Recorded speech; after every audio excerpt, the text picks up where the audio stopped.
Welcome to Ordinary People, Extraordinary Connections, a podcast all about helping you comfortably connect with others in any situation. Hosted by Leanne and John, this podcast is proudly brought to you by Fortitude at Work.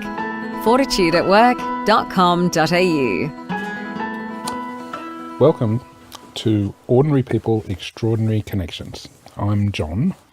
And I'm Leanne. Well done, Johnny. You did the introduction. Yep, I've got so many different hidden talents. You do. Yeah. You do. That's a pleasant change. I am intro man. So what are we talking about this week, Johnny? A connection. Connection with what or who or what? We did discuss, talking about all types of connection, but we're honing in on connection between human beings and the value in that and the challenges around that. Oh, good. Excellent. And what does connection look like? See, I'm asking all the questions this week. I usually do, don't I? But anyway, what does it look like? As a counsellor, I know that I can answer questions with questions. So what were you hoping for? Oh, it's some sort of definition, don't you think? Okay. Definition? Yeah. Okay. I actually think it's got to do with, a shared sense of presence with another person. Okay. I think is a connection, and sometimes you feel that presence. You feel that link to another person, and sometimes you actually don't. Okay. What do you think? Well, I suppose if we sort of gloss over you complete me, and I am soulmates. And don't gloss over them. Oh, you don't want me to? Okay, beautiful. we'll stay with romantic. Yeah, romantic notions. Okay, so if you trust like I trust, and you go that every relationship has value. Yeah. Even the ones you don't connect with someone, there's actually a value in that. That's it. And I have a personal belief that every relationship I've ever had is an opportunity to learn more about self. Yeah, for sure. So if I'm in relationship with someone that I'm in alignment with, with mostly similar values and beliefs, and that are growing at the same pace or level, then that connection is even more enhanced. It's an amazing connection like we have. Yeah. So yeah. So, people have said to me before that they think that we have a great relationship, you and I, and I agree. I think we do. We have a great relationship. And when they ask me, what's the key to having a good life partner, and you and I are going to be married 20 years this year, Johnny. Wow. 21 years together and 20 years married. In the blink of an eye. I know, in the blink of an eye. Yeah. What do you think is the secret to our success? I don't even want to say that word success, to our relationship. There you go. I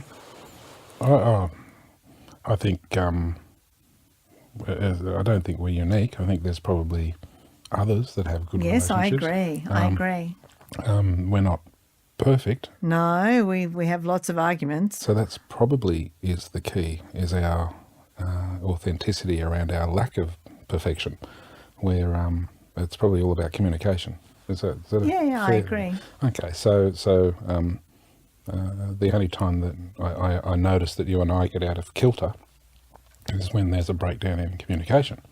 Yeah, that's true. So if you're thinking or feeling and I'm thinking or feeling and we're not communicating that, that's when we usually get out of alignment. Yeah. And it's probably the awareness to that is what helps us stay as well connected as we are. Does that sound like a fair way? Yeah. Lack of communication and, not really, I guess, understanding or being empathetic. Yeah. For the other person and the situation they're in, because maybe we haven't had time to discuss it, or it's come upon us suddenly and it hasn't been addressed. Yeah. So when we are out of alignment, it's usually because of a breakdown in communication, and that breakdown is usually because of a whole bunch of elements that have come into our life. We're tired, or we're focused, or we're our minds are somewhere else. We're not present. Yeah. And that's usually when the breakdown happens or the miscommunication happens, and that's when we realign. And we both recognise the value of realignment. Yeah. So- I think that's very perceptive, actually. I think the other thing that really helps our relationship is that we both have an individual sense of self, and look, I love that line in Jerry Maguire, the whole "you complete me" thing. Yeah.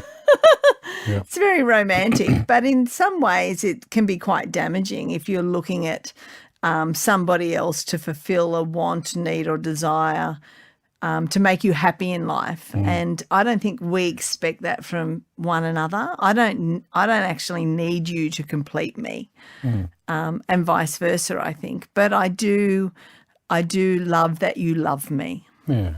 Okay, so it's once again, it's the balance. It's always the balance. So if we have a healthy sense of self and self-love, and we have a general opinion that we're reasonably good enough as individuals of ourselves, then walking through life next to someone with a similar sense Yeah, that's right. creates what I believe a really cool relationship. It seems to work really well. And once again, the other misalignment, if you like, would be where either you or I go into periods of self-doubt. Yeah, that's true. And our sense of self is eroded, or we I'm not worthy. there you go, and we sort of head into a fearful place. That also brings us out of alignment. Yeah, and that's exactly what I mean. I think when you don't have a healthy sense of self, and you're right, we ebb in and out of that. We have occasional fears that we then have to work through. But when you don't have that, that's when the relationship goes through, a rocky period. But when you've got two people that are generally in a fairly, healthy state, Self-awareness. and they just enjoy each other's company and being with each other and loving one another, then that's what creates a very strong connection, I think, because I don't need anything from you other than love. Yeah, and we're there for each other when the other one is feeling down or vulnerable. Yeah. And we swap roles. Yeah, we do, don't we? Yeah. But it's an equal relationship. Yeah. And then whenever it does, seem to get out of this equality, it reveals itself immediately. Yeah. But we're aware of that too. If we had to sort of get it right down to a true definition of why we believe our relationship is a good relationship, it's probably self-love, self-awareness, empathy, and mindfulness around when it's out of alignment. Yeah, I agree. Does that I sound- agree. Yeah. Yeah, I think that's right. I think the other thing that we do is we make an effort to kind of work on that. I think I was talking to somebody the other day about mental health and about putting my car in for a tune-up every now and again. It was the same with my mind. I was putting my mind in for a tune-up every now and again by going and talking to the counsellor. And I think we do the same thing in our relationship. We work every now and again at tuning up our relationship, and we do our weekends away, right? Yeah. And we really cherish that, don't we? Yeah, I don't think everyone does that. We might be a little weird in that world because both you and I have had experiences in the past in our careers, or we've chosen to go and do this extracurricular activity around self-awareness. Yeah. With mindfulness and self-awareness weekends and that sort of experience. Yeah. So that when you and I look to having a date, Yeah.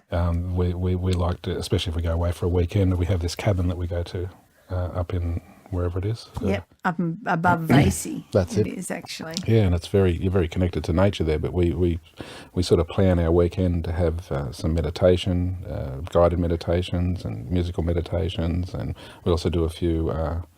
We do like self-development and goals, and we exercises. do. Little Yeah, exercises. we do like art.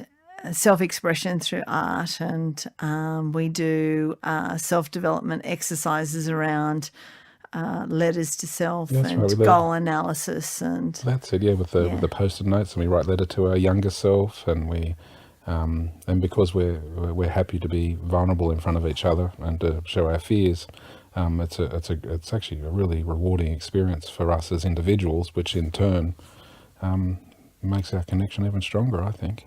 Yeah, I agree. Yeah. So agree. I'd recommend that to any couple. Yeah, me too, actually. I find it, and I guess too, because we've got a bit of a facilitation background, so we kind of, we put a bit of structure around it. So we know, what the agenda might be like. Yep. It's only you and I, so we don't have to police it that strongly, but we do have pretty much an agenda in mind around what we want to achieve when we go away, and I think that makes a big difference too.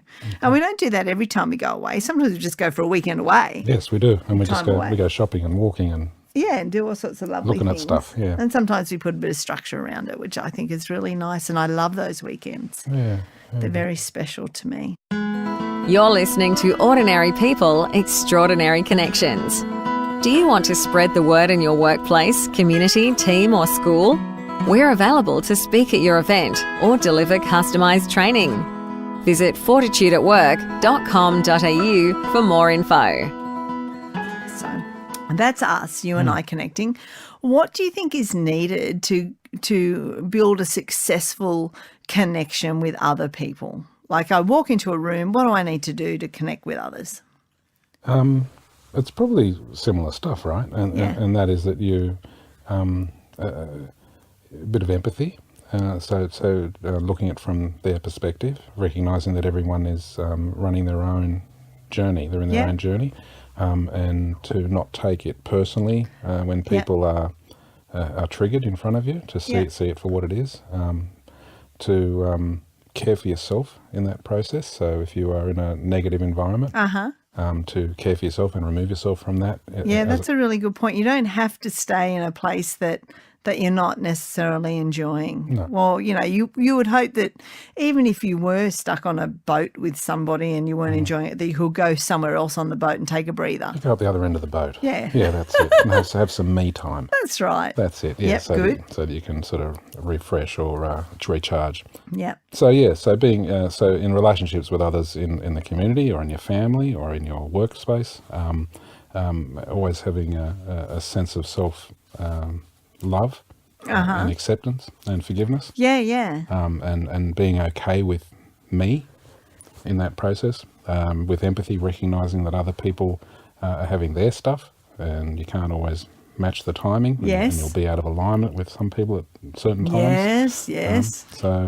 Once again, being aware of who you are and how you're feeling with mindfulness, and then giving some credence to how other people are feeling and where they might be at.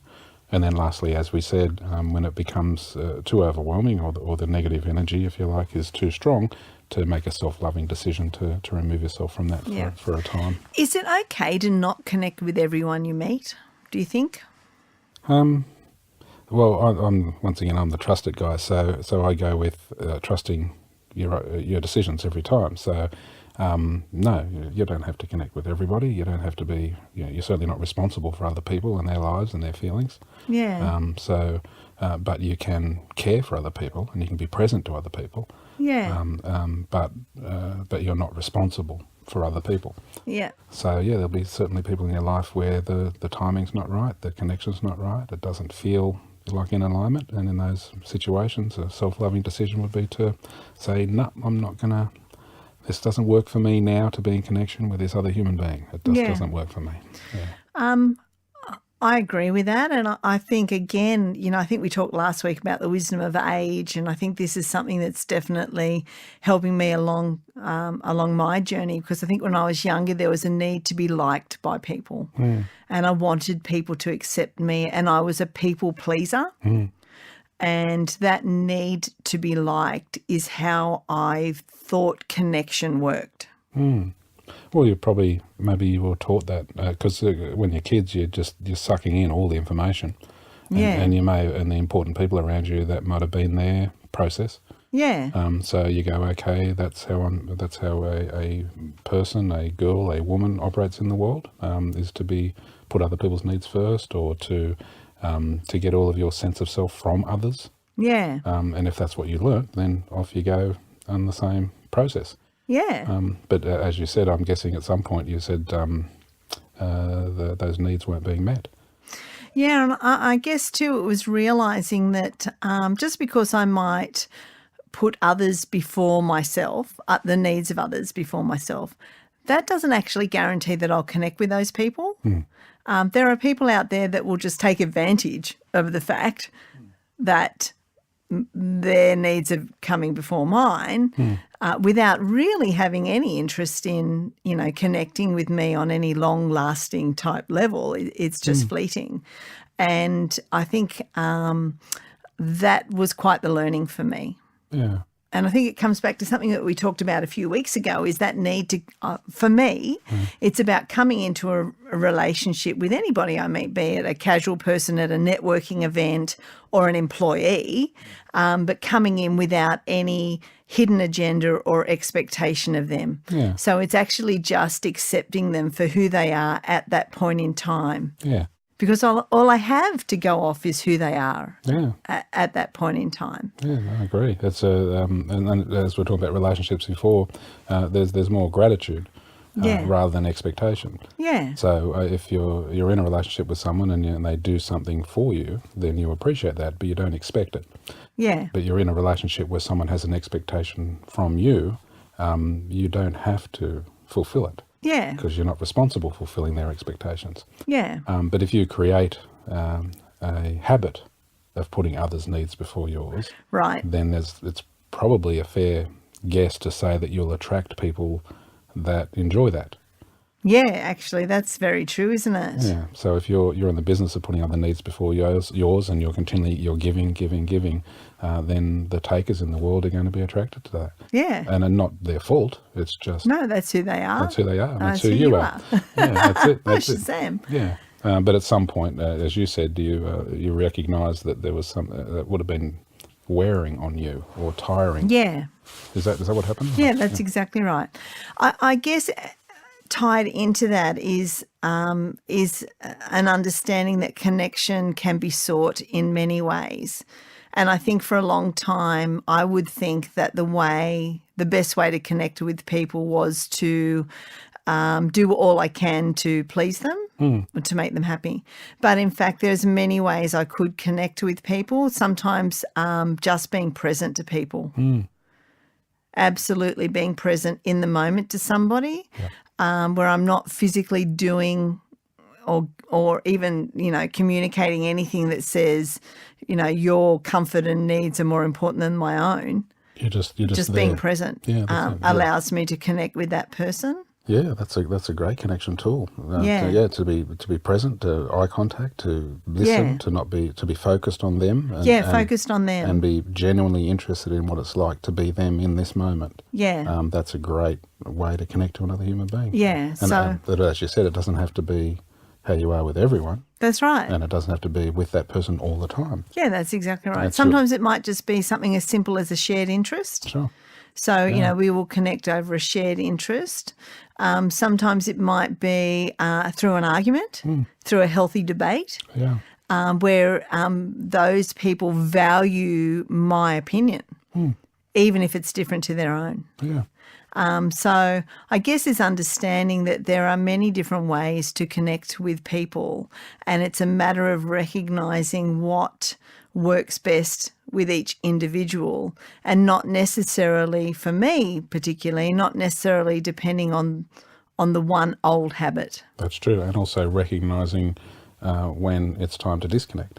Yeah. So you make decisions around wanting to connect, and the best way to do that in a self-loving and also an unconditionally loving way, but also then to disconnect in a self-loving, unconditional way for yourself. Yes. Yeah.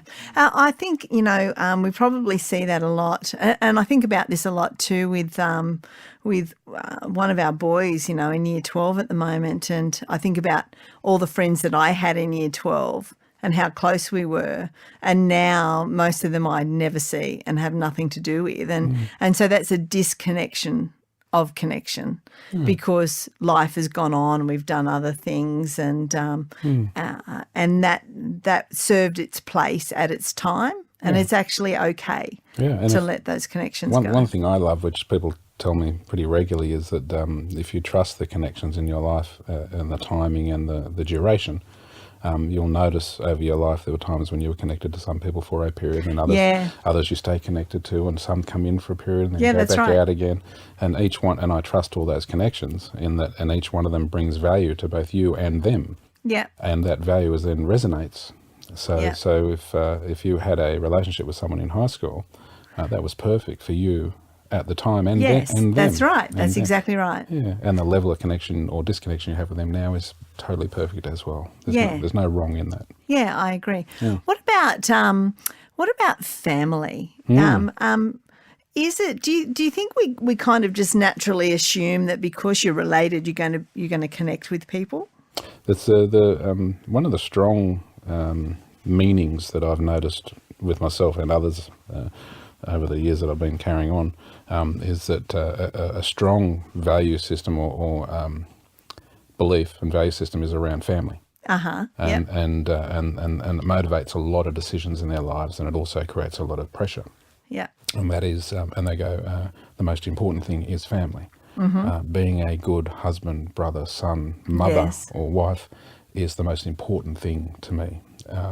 And when they put that amount of importance on them, that's when all the pressure comes in. So often that's the exhaustion point. So yes, it is. But because I'm Mr. Trusted again, then I go with well, if it gets to an exhausting space or place, then that's probably the time to love yourself and to reevaluate, and with cognitive behavioural therapy, see it from a different perspective and move forward with a different thought pattern. And that happens on time, every time. Yeah. So I trust all that too. Yeah, I think that's a good point, because I don't know that we always get the rewards out of family relationships that we want just because they're family. Yeah. Well, they're in your face, right? So they're there at Christmas and they're visiting, and it's your sister or your brother or your mother.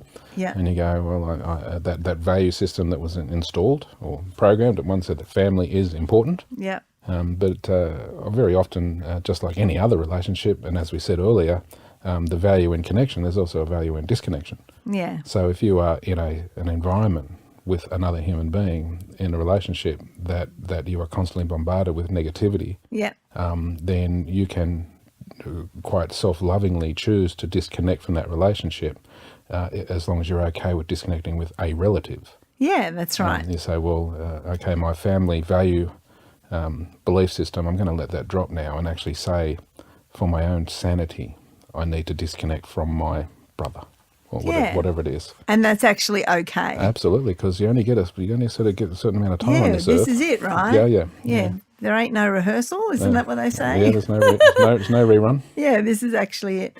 I think the same is worth thinking about when it comes to employees in small business, particularly in small business, because quite often, you've got less than 4 employees, most typically in small business in Australia, and I think it makes it hard for some if you don't feel that sense of connection with that employee or those people that are in usually very tight, close workspaces. And perhaps the secret to that is to not really have a lot of expectation around that, and to reach out and make an effort around connecting with others. But if it's not there, if you're getting the job done, and achievements are being made in the goals that are, being set within the business, then it's actually okay. What do you think? Yeah, well, as they say, it was a third of our life sleeping. There's a third of our life working. And in fact, I'm guessing in Western society, it's more than a third of our life working. So those often you spend more time with your work colleagues than you do with your family. Yeah. Having or being forced to be in that environment, just like you were as a kid with your family, you're now forced to an environment with a group of people, which may be 4 employees. Yeah, that's right. Where you're going to be spending a big chunk of your life in their presence. So finding a balance in that where you set goals, you communicate enough. Yeah, that's right. You communicate enough to Enough, achieve those yeah. goals. You don't need, and as we said, you don't need to overstep the mark and be responsible for these human beings. You don't need to understep the mark by Yeah. not caring for them. You just need to give them the guidelines to be able to perform. That's it. And one thing that I'm really big on, which is part of my business history, is around accountability, and that is that you recruit a person to sit in a job description, which doesn't sound very connective, but that person then knows what they have to do. Yeah. There's very clear procedures around what they need to do, and if it isn't followed, it becomes very obvious to everyone, including the person. And people, like I've noticed, need that safety of that procedure. Yeah. So, and you say well done when they're doing well, and you say you've missed that when they don't, and everyone likes that Yeah. security. And so the connection actually may not be in this, the typical sense of the word where, we're going to all go for Friday afternoon drinks after work. The connection, in fact, may come from, I trust you enough to get the job done without me looking over your shoulder all the time. Yeah. And if I'm able to foster that type of trust and empathy in a workplace, then I'm actually going to build a connection with somebody without needing it to be even that obvious, in fact. Yeah, absolutely. There's no need to micromanage. There's no need to work in a level of mistrust all the time. Yeah. If it's very clear what everyone's jobs are, Yeah. and people work well autonomously on their own, Yeah. then you trust them. Yeah. You have systems in place for them to seek support. Yeah. But you generally trust. Yeah, Trust. and the greater job control we give to somebody, so the autonomy and the design and the way they go about the job, the greater contribution the research actually proves this. well The greater said. contribution they'll make to the workplace, and the healthier they'll be at work. Yeah, their self-esteem. Their self-esteem rises, and they work much more healthy at work, and they'll remain at work. Yeah. So even though we've got only about 6% of all workers' comp claims at the moment come under, mental health and stressors. Yeah. What we know from that data is that if people do go off on stress leave, for example, they're going to be away from work on average 3 times longer than somebody who's got a physical ailment that's keeping them away from work. So we want to be able to foster some level of connection with the employees in some way, because bottom line, it's much more profitable for the business, but it's also a much more healthier work environment to have if there's some level of connection. And that might be born out of understanding the systems, understanding process, and trusting them to get the job done. Doesn't necessarily mean I'm going to go buy you lunch today. That's it, and that's the balance we always talk about. That's right. And that is, it's a balance between giving them their space and trusting them, but also giving them an environment where they feel safe. Yeah, that's right. That's right. Oh, it's an excellent balance. Yeah. Put that together perfectly. That was wonderful. Yeah. Thank you. You might know what you're talking about. Yeah, I might do a little bit along the way in terms of workplaces, and I think on the other level, when it comes to our social connections with one another, something that's helped me a lot, and I wanted to raise this because I've been doing a lot of networking lately. Going to these breakfasts and going to lunches and going to dinners and drinks and whatever, usually on my own, because nowadays I'm a sole operator and I'm a very quiet person naturally. So even though I rabbit on here with you for 40 minutes at a time, I am quiet, right? Yep. So walking into a room full of strangers I find to be extremely stressful. Yeah. I find to be very hard. But walking into that room, what I am looking for are connections with people, just to put my mind at ease, not even to write business. No. It's just to feel like I'm not a shag on a rock Yep. in a room. Yep. And something that I remember that I think definitely helps a lot, or actually 2 things that I remember. The first thing is that people generally like to talk about themselves. So what I'm become very practiced at is asking people about themselves and showing an interest in who they are and what they're doing and, you know, the things that they enjoy in life. And then secondly, remembering that people like those most like themselves.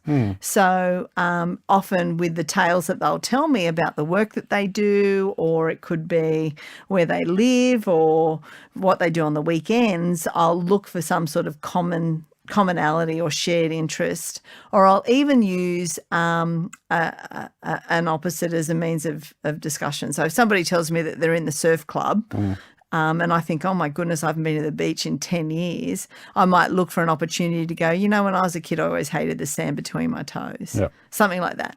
So some sort of common shared experience definitely helps me to build a connection. So if we were looking for actual skills, what do I do to connect with people? That's some good ones. Yeah. A couple of pointers would be people love to talk about themselves. So always ask questions about other people. Yeah. In a non-nosy way, Yeah. you know, conversational style. And people love those, like those most like themselves. Yeah, You and know, those- so find a commonality. And those listening skills as well. Thrown in. Yeah, Eye contact and body language. Yeah, great. Go back to the listening podcast episode. In fact, if you want some tips around listening, there's some great tips in there. So those things all combined definitely help on a very overt, concrete method, I guess, to connect with others. So we've talked about connection with each other. We've talked about connection with our work colleagues, and we've talked about connection in networking. I know. And I think we've connectioned it up, have we? I think we have, and I'm feeling very connected to you right now, Johnny. Yeah, me, you too. Good. Well, that's probably a good way to end it. It is. Thanks, everybody. Okay, bye-bye. Bye. Thanks for listening to Ordinary People, Extraordinary Connections with Leanne and John. Connect with us via Facebook at Fortitude at Work. We'd love to hear your thoughts on today's show. See you next time.